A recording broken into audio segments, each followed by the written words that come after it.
Good morning সবাইকে। সকাল সকাল পৌঁছে গেছি প্ল্যাটফর্মে। ট্রেন ধরবো, যাবো একটা জায়গায়। দেখো এখন মেছেদা স্টেশনে ওয়েট করছি ট্রেনের জন্য। ট্রেন ভীষণ লেট।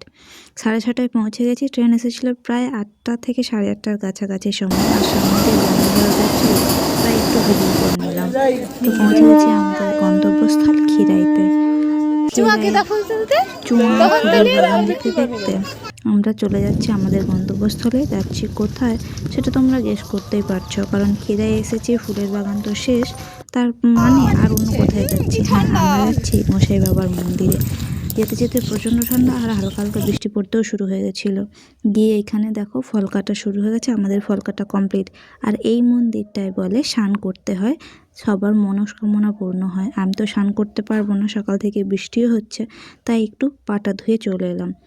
আর এত স্লিপ খাচ্ছিল সকাল থেকে, যেহেতু বৃষ্টি হচ্ছে সেই জন্য এখানে পড়তে পড়তেও আমি রয়ে গেছি। এই দেখো মন্দিরটা খুব সুন্দর। যেহেতু বৃষ্টি হচ্ছিল সবাই ভেতরেই দাঁড়িয়েছিল।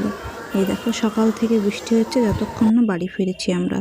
পুজো দিয়ে আমরা চলে গেছিলাম মুড়ি খেতে, চপ, ঘুগনি আর মুড়ি। আর এই দেখো মন্দিরের সামনে একটা নিম গাছ, যেটায় যাদের মনস্কামনা পূর্ণ হয় তারা এখানে ডুরি বেঁধে দিয়ে যায়। সামনে অনেকেই ঘন্টা বাজাচ্ছিল। এই দেখো নিম গাছটা। তারপর 2 ঘন্টা ওয়েট করার পর প্রসাদ নিয়ে আমরা চলে যাচ্ছি বাড়ি। খিরাইয়ের আবার ফুলের বাগান দেখতে দেখতে, যেটা হচ্ছে গাঁদা ফুলের বাগান। টাটা, দেখা হচ্ছে নতুন ভিডিওতে। ভালো থেকো সবাই।